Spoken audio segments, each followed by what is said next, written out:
तो देखिए, transfer of learning को हिंदी में हम अधिगम स्थानांतरण भी कहते हैं। और अगर इन दोनों शब्दों को अलग अलग करके हम देखें तो आप जानते ही हैं, अधिगम का अर्थ होता है कुछ सीखना, कुछ अर्जित करना।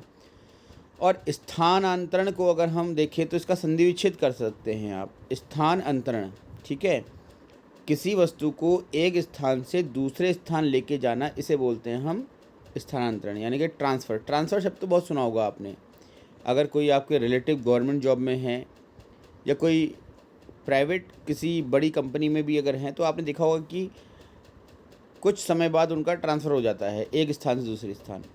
इस बात की जानकारी तो आपको होगी ना, ट्रांसफ़र शब्द की? Yes sir. हाँ।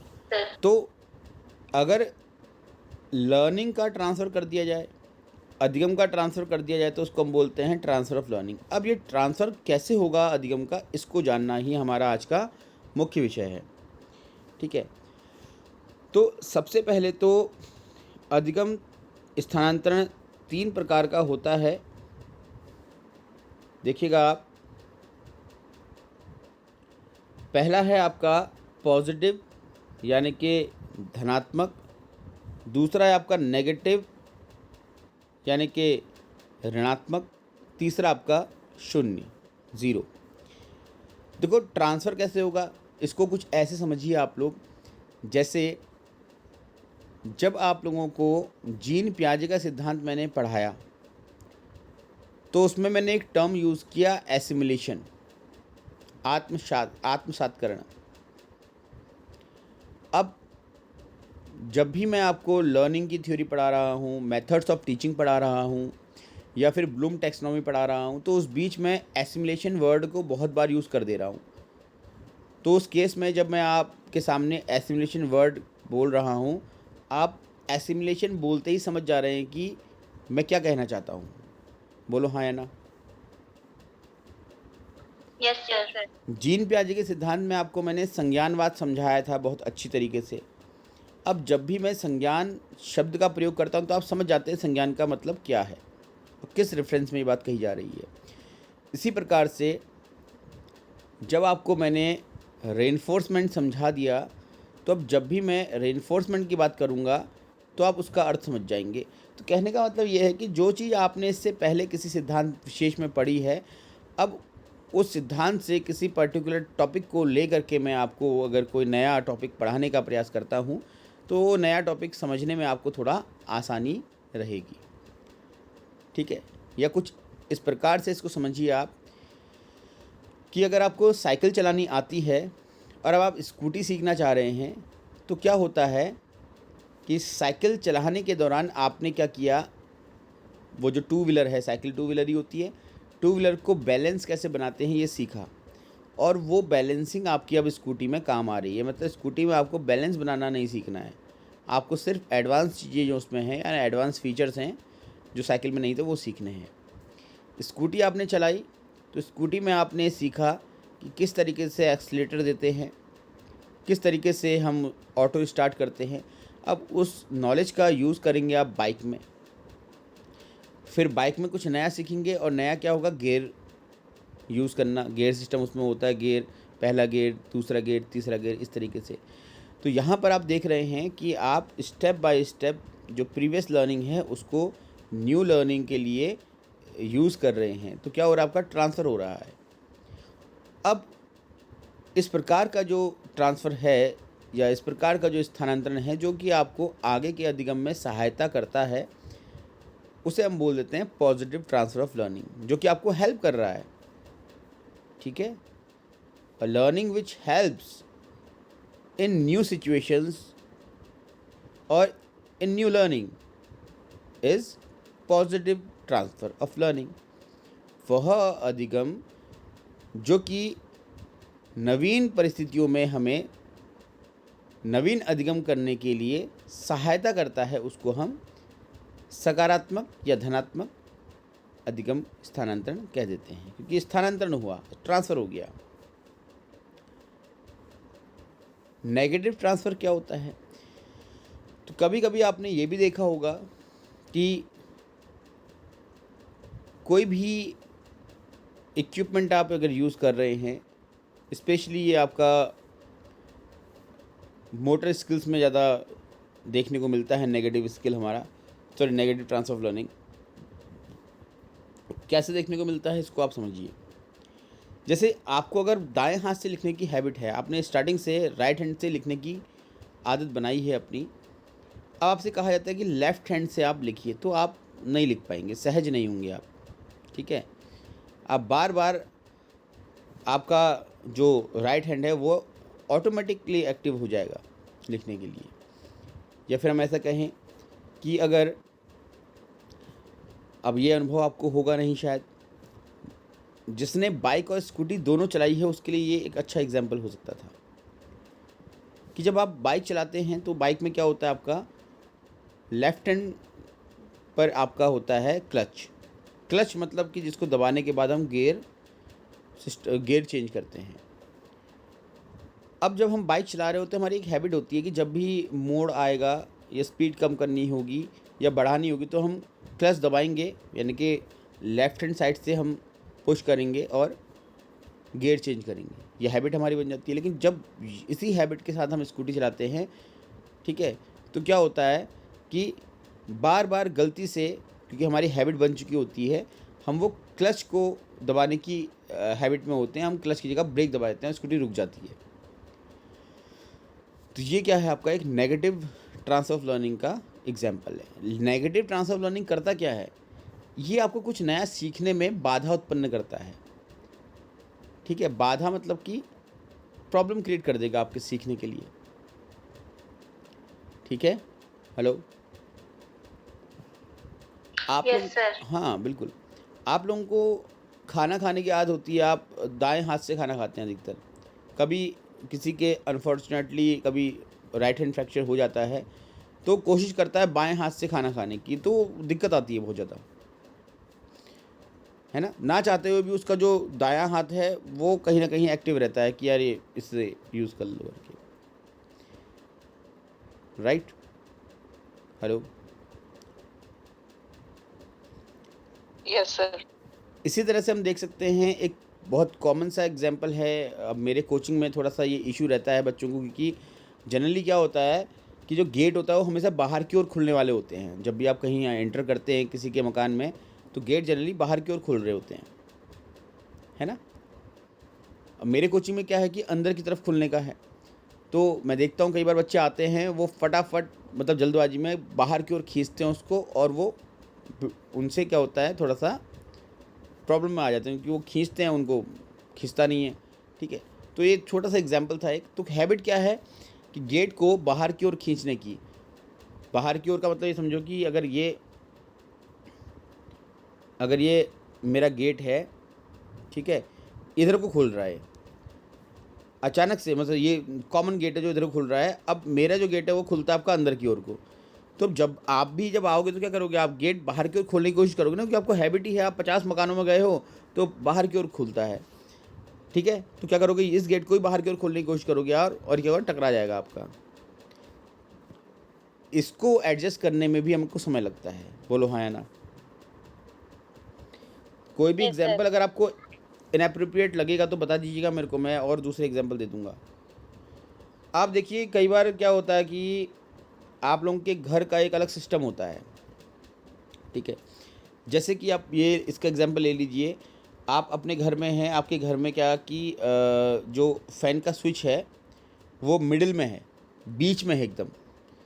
अब आप किसी पड़ोसी के घर जाते हैं या किसी रिलेटिव के घर जाते हैं और वहाँ पर जो फ़ैन का स्विच है वो बिल्कुल कॉर्नर पे है, तो कहीं ना कहीं स्टार्टिंग में 2-3 बार गलती से आपका हाथ वो हमेशा बीच वाले स्विच में पड़ जाता है, क्योंकि आपको घर की हैबिट है अपनी। बोलो हाँ या ना, ऐसा होता नहीं होता है। Yes, sir. मतलब जहाँ पर आपको लगे कि हाँ ऐसा नहीं होता है सर, खाली Yes, बोल sir. रहे हैं, तो आप टोक सकते हो। हाँ, साइकोलॉजी है, और मैं शुरुआत से ही बोलता आया हूँ कि मनोविज्ञान मानव व्यवहार के अध्ययन को कहते हैं, और आई होप कि आप सभी मानव हैं, ठीक है, अगर एक आध को छोड़ दिया जाए तो, मतलब जो अपने आप को नहीं मानते होंगे तो, ठीक है। तो आप सभी मानव हैं और आपका व्यवहार ही अध्ययन योग्य है मनोविज्ञान के अंतर्गत। तो यानी अगर मनोविज्ञान की हम बात कर रहे हैं, साइकोलॉजी की हम बात कर रहे हैं, तो आप जो कुछ करते हैं अपने जीवन में उसी को लेकर के हम आगे बढ़ेंगे। यस और नो? हेलो। Yes, sir. मैं सॉरी, हाँ मैंने मजाक में बोल दिया था वो कि क्या बोलते हैं, एक आध को छोड़ करके तुमको हंसाने के लिए, बट तुम कोई हंसे ही नहीं। चलो कोई नहीं, राइट। तो अब यहाँ पर हमको ये समझना है कि नेगेटिव ट्रांसफर ऑफ लर्निंग क्या कर रहा है, कुछ नया सीखने में हेल्प तो दूर की बात है, वो बैरियर बना दे रहा है, मतलब कि बाधा उत्पन्न कर दे रहा है। जहाँ पॉजिटिव ट्रांसफर ऑफ लर्निंग की वजह से आपके लर्निंग में कम समय लगता है और आप बहुत जल्दी सीखते हैं, वहीं नेगेटिव ट्रांसफर ऑफ लर्निंग की वजह से जो नया आप सीखना चाह रहे हैं उसको आप नहीं सीख पाते हैं, बड़ी दिक्कत हो जाती है आपको बार बार।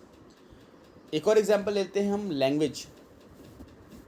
आपको हैबिट है हिंदी में बात करने की, और अचानक से क्या होता है कि आपसे कोई कहता है नहीं हिंदी में बात नहीं करनी है, अंग्रेजी में बात करनी है।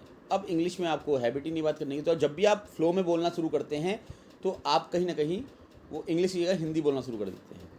ऐसे ही आपने देखा होगा जो ज़्यादा ही इंटेलेक्चुअल्स होते हैं, इंटेलेक्चुअल तो नहीं कहेंगे क्योंकि भाषा का किसी भी तरह से बुद्धि पर कोई क्या बोलते हैं रोल नहीं रहता। अगर किसी का लैंग्वेज बहुत स्ट्रॉन्ग है तो हम ये नहीं कह सकते कि वो इंटेलेक्चुअल होगा करके, ज़रूरी नहीं है ऐसा। तो बट हम देखें तो जो फॉरेनर्स होते हैं जो इंग्लिश में ही बात करते हैं, जिनको इंग्लिश के अलावा कुछ आता नहीं है, वो हिंदी बोलने के लिए उनको हम कहते हैं तो हिंदी बोलते हैं, बट फ्लो में बात करते करते वो हिंदी से अधिक इंग्लिश के शब्द बोलना शुरू कर देते हैं। बोलो हाँ या ना। तो यही है आपका transfer of learning, positive and negative. I hope कि ये क्लियर हो गया होगा आप लोगों को, नहीं हुआ तो बताइए। Hello, positive transfer of learning और नेगेटिव क्लियर है आप लोगों को? चलिए आगे ज़ीरो ट्रांसफर ऑफ लर्निंग को डिस्कस कर लेते हैं हम। ज़ीरो मतलब ना तो बेनिफिट कर रहा है ना ही आपको कोई प्रॉब्लम क्रिएट कर रहा है। इट मीन्स न्यूट्रल, इसको हम न्यूट्रल भी कह सकते हैं।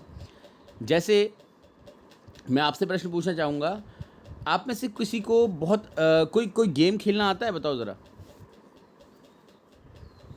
कोई स्पोर्ट्स, कुछ भी, कैरम, कबड्डी, क्रिकेट, कुछ भी, कुछ इंटरेस्ट आपका हो किसी स्पोर्ट्स को लेकर के, बताओ भाई। अपना एक्सपीरियंस थोड़ा सा साझा किया करो यहाँ पर।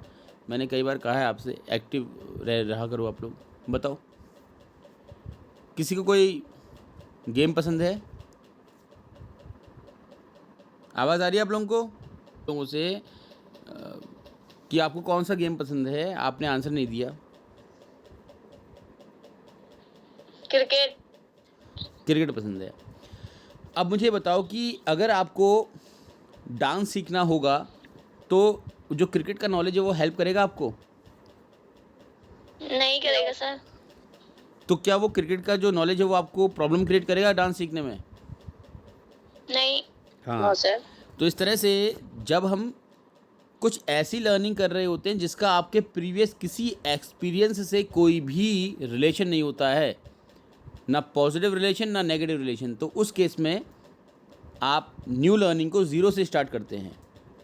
तो दैट टाइम हम कहते हैं कि वो क्या है, ज़ीरो ट्रांसफर लर्निंग। मतलब क्रिकेट आपने जो सीखा है उसका, उस लर्निंग का ज़ीरो ट्रांसफ़र हो रहा है, ना तो पॉजिटिव ट्रांसफ़र हो रहा है क्योंकि वो हेल्प भी नहीं कर रहा आपको डांस सीखने में, और ना ही नेगेटिव ट्रांसफ़र क्योंकि आपको वो प्रॉब्लम भी क्रिएट नहीं कर रहा है। This is called zero transfer of learning. ठीक है, when there is no relation between two situations और two learnings, then there is a zero transfer of learning.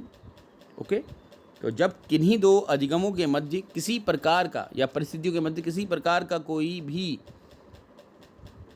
समानता नहीं देखी जाती है तो उस स्थिति में ज़ीरो ट्रांसफर ऑफ लर्निंग यानी कि शून्य अधिगम स्थानांतरण होता है। Factors affecting transfer of learning, मैंने बहुत पहले बताया था आपको कि फैक्टर अफेक्टिंग लर्निंग हो, फैक्टर अफेक्टिंग आपका इंटेलिजेंस हो, फैक्टर अफेक्टिंग मोटिवेशन हो, कुछ भी हो, सब कॉमन रहते हैं। पहला लर्नर्स विल है, मैं एक्सप्लेन नहीं करूँगा। अगर इनमें से कोई पॉइंट आपको नहीं समझ में आया होगा तो पूछिएगा। अधिगम स्थानांतरण क्या होता है मैं बता चुका हूँ आप लोगों को। जब कुछ आपने पहले सीखा है वो आपको आगे कुछ सीखने में हेल्प कर रहा है। हम तो पॉजिटिव को लेके चलेंगे ना, हम नेगेटिव को क्यों लेके चलें? तो उस स्थिति में क्या आपको कौन से फैक्टर्स हैं, कौन से कारक हैं जो प्रभावित कर सकते हैं? पहला है आपका अधिगम की इच्छा, अधिगमकर्ता की इच्छा। जो सीखना चाह रहा है उसको इच्छा है या नहीं है? ये लर्नर्स एजुकेशनल अचीवमेंट, उसको उसकी जो शैक्षिक उपलब्धियां हैं वो क्या हैं, क्या क्या आता है उसको। लर्नर्स जनरल इंटेलिजेंस, कितना बुद्धि है उसके पास, बुद्धि का बहुत बड़ा रोल रहता है कुछ सीखने में, ठीक है, सामान्य बुद्धि विशेषकर। बुद्धि पढ़ेंगे इसके बाद हम, नेक्स्ट टॉपिक हमारा वही रहेगा। लर्नर्स एबिलिटी टू जनरलाइज, ये एक्चुअल में फोर्थ और थर्ड एक जैसा ही है। जनरल इंटेलिजेंस ही आपकी वो एबिलिटी है जो कि सामान्यीकरण करने में आपको सहायता करती है। आइडेंटिकल मेथड्स ऑफ स्टडी, एक जैसी विधियों से आप पढ़ते हैं तो उस स्थिति में भी क्या होता है, आपका ट्रांसफर लर्निंग देखा जाता है। आइडेंटिकल सब्जेक्ट्स, अगर दो सब्जेक्ट एक जैसे हैं तो डेफिनेटली, जैसे अगर हम बात करें कि मैथ्स है और फिजिक्स है, तो फिजिक्स में न्यूमेरिकल जो है वो बिल्कुल मैथ्स के जो सब्जेक्ट मैटर है उसकी तरह ही होते हैं, तो मैथ्स की लर्निंग का हम फिजिक्स पे कहीं ना कहीं यूज़ कर लेते हैं। अगर हम बात करें ग्रामर की, इंग्लिश और हिंदी ग्रामर की, तो ग्रामर है, तो जब हमको हिंदी ग्रामर आती है तो उसके यूज़ से हम इंग्लिश ग्रामर भी सीख सकते हैं।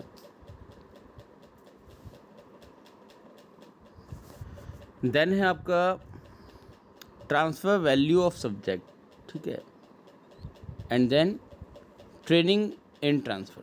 तो ये कुछ factors affecting transfer of learning हैं। वैसे तो सर आपकी वॉइस नहीं आ रही।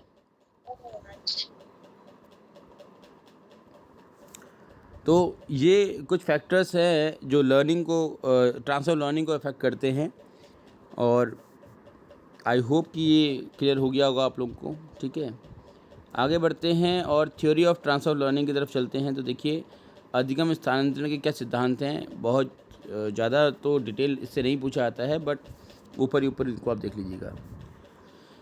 पहली थ्योरी है आपकी theory of mental faculty, second है आपका थ्योरी ऑफ एपरसेप्शन, थर्ड है आपका theory of identical elements, fourth है आपका थ्योरी ऑफ जनरलाइजेशन, देन है आपका थ्योरी ऑफ ट्रांसपोजिशन, ठीक है। तो ये कुछ 5 थ्योरीज आपकी हैं, इनको आप देख लीजिए।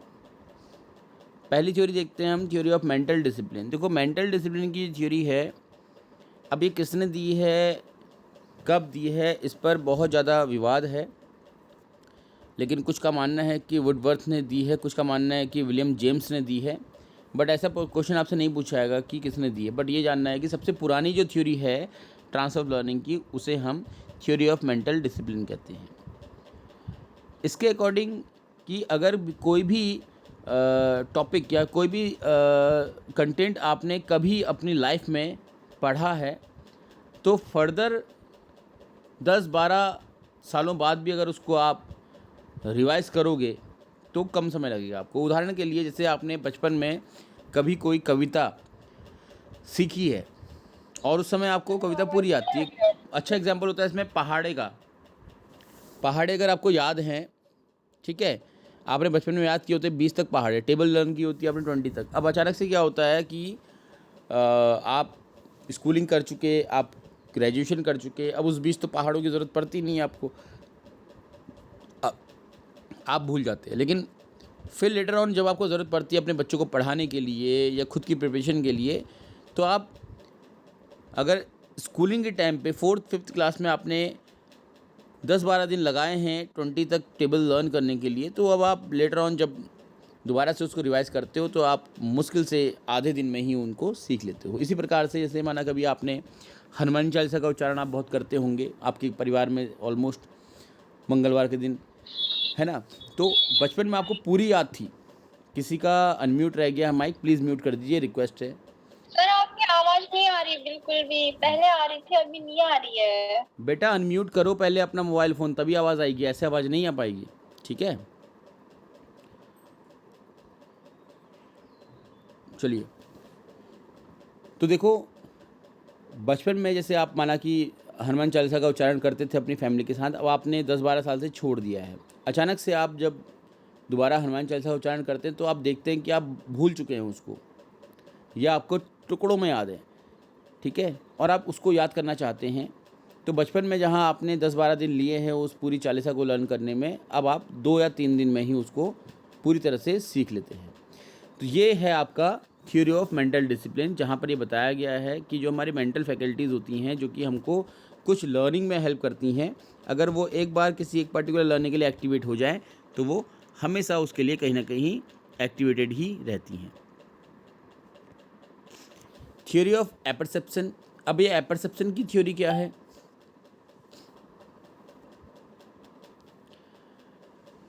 एपरसेप्शन की थ्योरी क्या कहती है आपको देखिए, the theory of apperception states that the transfer of learning is done by becoming consciously aware of a particular idea and assimilate this idea with the other which was already acquired. It is a process of relating new ideas to the older ideas that was already acquired. तो मैंने आपको बताया है जब gene पियाजे की theory के time पे हमने एसिमिलेशन पढ़ा था कि जो आपकी पुरानी जो लर्निंग है, प्रीवियस जो लर्निंग है, जब उसी के जैसी कोई न्यू लर्निंग आप कर रहे होते हैं तो उस केस में क्या होता है, ट्रांसफ़र ऑफ लर्निंग आपका देखने को मिलता है। उदाहरण के लिए पेंसिल से लिखना आपने सीखा है, अब आप पेंसिल के स्थान पर पेन से लिखने का प्रयास कर रहे हैं तो ज़्यादा अंतर नहीं आएगा। आपको पेंसिल से या पेन से लिखने की हैबिट है कॉपी में, और अब आप वाइट बोर्ड में मार्कर से लिखने की कोशिश करते हैं तो आपको प्रॉब्लम नहीं आएगी, आप इजीली सीख लेंगे। ठीक है, तो this is called theory of apperception. Then आता है आपका theory of identical element. Thorndike की बहुत फेमस थ्योरी है ये, जिसमें उन्होंने कहा है कि अगर दो एलिमेंट एक जैसे हों तो ट्रांसफर ऑफ लर्निंग हमेशा क्या रहता है, आपका पॉजिटिव रहता है। The theory of identical elements states that the transfer of learning is facilitated in the second situation into the extent that it contains identical elements or factors which occurred in the learning situation earlier. These identical elements may be in the form of procedures, of concepts, of actions, of facts, of attitudes, of principles, of techniques as well as of others. ठीक है, तो इस प्रकार से जब दो एक, जैसे मैंने आपको बताया था, एग्जाम्पल दिया था स्कूटी और बाइक, अगर आप देखें तो स्कूटी और बाइक में बहुत सारी सिमिलैरिटीज़ हैं। तो जब दो लर्निंग ऑब्जेक्ट्स आपके हैं जिनको आप सीखना चाह रहे हैं, उनमें सिमिलैरिटीज़ देखते हैं आप, आइडेंटिकल का मतलब तो होता है 70% से ज़्यादा एक जैसे हैं। आपने पढ़ा होगा ट्विंस, जुड़वा, और एक और टर्म पढ़ा होगा आइडेंटिकल ट्विंस। ठीक है, तो जो बिल्कुल एक जैसा हो उसको हम बोलते हैं आइडेंटिकल। जब दो चीज़ें बिल्कुल एक जैसी होती तो उनको सीखने में समय नहीं लगता है। क्लियर है आप लोगों को? Hello, yes sir. किचन में आप लोग जब जाते हैं तो चाय बनाना आपको आता है तो कॉफ़ी बनाना आपको प्रॉब्लमेटिक नहीं लगता। आप चाय आपको बनाना आता है, कॉफ़ी इजीली सीख जाते हैं। आपको आटे का हलवा बनाना आपने सीखा है तो अब आप सूजी बनाना सीख जाते हैं आसानी से। तो ये क्या है, कुछ आइडेंटिकल सिचुएशंस हैं या आइडेंटिकल चीज़ें हैं जिनको आप इजीली सीख ले रहे हैं। ठीक है, क्लियर हो गया? जब दो वस्तुएं एक जैसी हों तो पहली वस्तु का नॉलेज आप दूसरी वस्तु में अप्लाई कर सकते हैं। देन आता है आपका थ्योरी ऑफ जनरलाइजेशन, सामान्यीकरण का सिद्धांत। अभी बहुत थोड़ी देर पहले जब क्लास हमारी स्टार्ट हुई थी तो उस समय आपको मैंने सामान्यीकरण पे बहुत ज़्यादा डिस्कस किया था, तो मुझे लगता है कि अब यहाँ पर उसकी ज़रूरत नहीं पड़ेगी। ठीक है, चार्ल्स जुड ने ये सिद्धांत दिया है, बस इतना याद रखिएगा आप लोग। ये पूछा जाता है, थ्योरी ऑफ आइडेंटिकल भी पूछी गई है आपकी बहुत बार, तो थॉर्नडाइक ने दिया हुआ है, और चार्ल्स जुड का जो थ्योरी है आपका, ये थ्योरी ऑफ जनरलाइजेशन है। तो जनरलाइजेशन में क्या होता है, मैंने बताया आपको, जब 2, 3, 4 सिचुएशंस आप हैंडल करते हैं और उनमें एक कुछ समानताएं पाई जाती हैं तो क्या होता है, आपकी अनुक्रियाएं कॉमन हो जाती हैं, तो उसी को हम क्या बोलते हैं, जनरलाइजेशन बोल देते हैं। That's it. मतलब डिस्कस तो मैं काफ़ी कर चुका हूँ आपसे इससे पहले, तो आई होप समझ में आ गया होगा आप लोगों को। अब इसको एक एग्जाम्पल से हम समझते हैं। ठीक है, देखो चार्ल्स जुड ने इसमें एक एक्सपेरिमेंट किया है, और उस एक्सपेरिमेंट में इन्होंने क्या किया कि 2 ग्रुप लिए। एक लिया एक्सपेरिमेंटल ग्रुप, जिनको चार्ल्स जुड ने थ्योरेटिकल कंसेप्ट समझाते हुए निशाना लगाना सिखाया, और एक ग्रुप लिया इन्होंने जनरल ग्रुप, जब बोले कि रैंडम ग्रुप हो गया आपका, जिसको इन्होंने सिखाया कुछ नहीं, नॉन एक्सपेरिमेंटल ग्रुप कहते हैं उसको हम टेक्निकल लैंग्वेज में। अब होता क्या है कि दोनों के दोनों निशाना लगाना सीखते हैं। जो एक्सपेरिमेंटल ग्रुप है उनको तो चार्ल्स जुड क्लास के अंदर पूरी फिजिक्स समझाते हैं, प्रोजेक्टाइल वगैरह सिखाते हैं, प्रक्षेपित करना कैसे प्रक्षेपित किया जाए, कितने एंगल से किया जाए कि निशाना लगे, सब कुछ सिखाते हैं। दूसरा ग्रुप जो होता है उसको बस तीर कमान दे दिए जाते हैं और वो पेड़ पर निशाना लगाते रहते हैं। तो जब उनके बीच में कंपटीशन होता है तो यहाँ पर अब क्या होता है देखिए, नॉन एक्सपेरिमेंटल ग्रुप जो है, जिसने थ्योरी नहीं सीख रखी है, वो 20 बार प्रैक्टिस कर चुका है पेड़ पर निशाना लगाने की, और उनकी प्रैक्टिस की वजह से वो सही निशाना लगा पा रहे हैं। लेकिन जो एक्सपेरिमेंटल ग्रुप है उन्होंने थ्योरी में इतना समय लगाया है कि उनको प्रैक्टिस करने का समय बहुत कम मिला, 4 या 5 बार प्रैक्टिस कर पाए। तो जब कंपटीशन होता है इस केस में, तो थियोरिटिकल ग्रुप वाले पूरा थ्योरी लगाते हैं, अपना कंसेप्ट लगाते हैं और निशाना लगाने की कोशिश करते हैं, और नॉन एक्सपेरिमेंटल ग्रुप जो है वो उसको कोई थियोरिटिकल कंसेप्ट नहीं चाहिए, वो डायरेक्ट निशाने लगाते हैं। तो दोनों ही बराबर निशाने लगा रहे होते हैं, इवन दो कि जो नॉन एक्सपेरिमेंटल ग्रुप है वो इस कंपटीशन में कहीं ना कहीं थोड़ा आगे रह जाते हैं, मतलब जीत जाते हैं ये। वहीं जब दूसरी तरफ उसी कंपटीशन को कुछ ऐसे किया जाता है, जैसे आपने एग्जाम्पल देखा होगा कि महाभारत में अर्जुन द्वारा द्रौपदी स्वयंवर में क्या किया जाता है, मछली में तीर लगाने के लिए वो नीचे पानी में देखता है और ऊपर तीर छोड़ता है। तो ऐसा ही कुछ कराया जाता है इन लोगों से, लेकिन वो ऊपर फेंकने वाला नहीं होता है, पानी के अंदर तीर मारना होता है। पानी के अंदर क्या होता है कि जो इमेज है वो थोड़ा सा डाइवर्टेड दिखाई देती है। अब जो थियोरेटिकल ग्रुप वाले होते हैं उनको थ्योरी में समझाया गया होता है सब कुछ, तो उसको एंगल बनाते हुए निशाना लगाते हैं और निशाना सही लगता है। जबकि जो नॉन एक्सपेरिमेंटल ग्रुप है, जिनको थ्योरी का नॉलेज नहीं, कंसेप्ट का पता नहीं है, उनको बस निशाना लगाना आता है, तो उनको सीधा निशाना लगाना तो आता था, बट उनको इस तरीके से पानी के अंदर निशाना कैसे लगाया जाए ये इन्होंने सीखा नहीं था। तो इस केस में वो निशाने से बहुत दूर रह जाते हैं और हार जाते हैं। तो इस एक्सपेरिमेंट के माध्यम से चार्ल्स जुड ने बताया कि एक थ्योरी जो निशाने को लगाने के संबंध में थी, ठीक है, उसकी सहायता से किसी भी परिस्थिति में वो बच्चे जिन्होंने वो थियोरेटिकल कंसेप्ट सीखा है वो निशाना सही लगा सकते हैं। जबकि दूसरी तरफ वे लोग जिनको कंसेप्ट का कोई नॉलेज नहीं है, ठीक है, वो सिर्फ एक ही सिचुएशन में काम कर सकते हैं जिसमें वो करते आ रहे हैं, दूसरी में वो नहीं कर पाएंगे। क्लियर हो गया, समझ में आ रहा है? Yes sir. हाँ, तो ये था आपका थ्योरी ऑफ जनरलाइजेशन।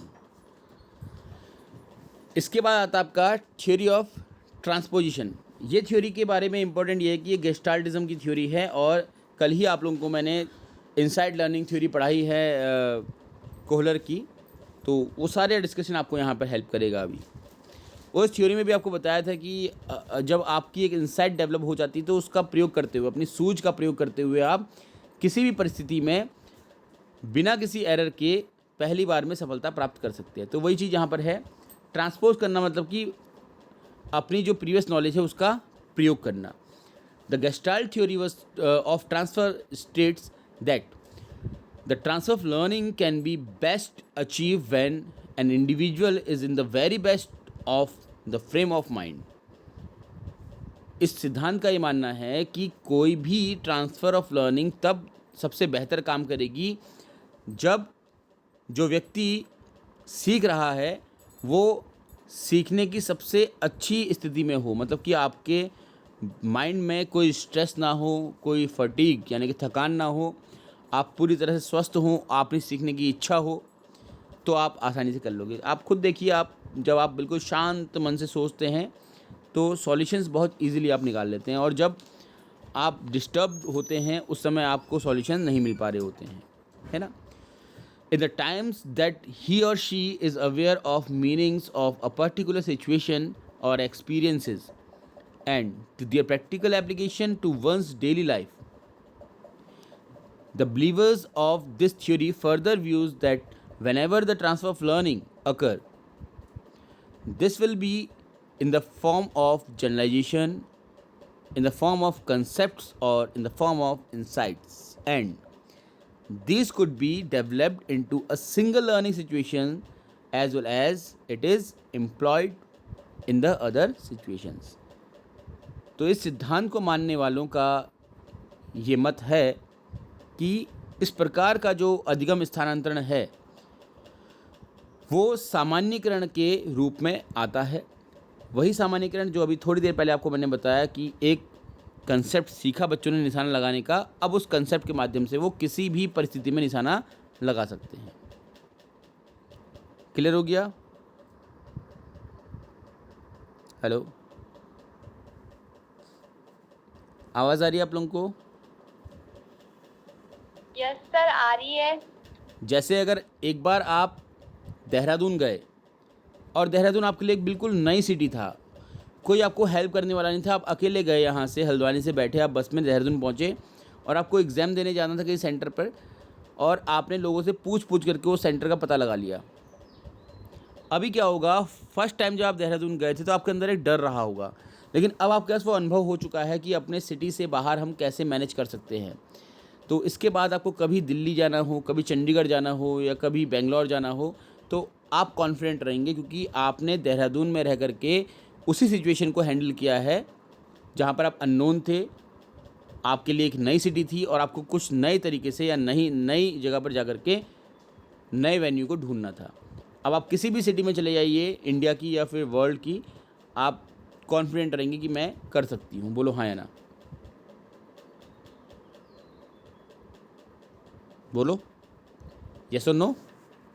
ठीक है, यस सर। तो this is all about transfer of learning.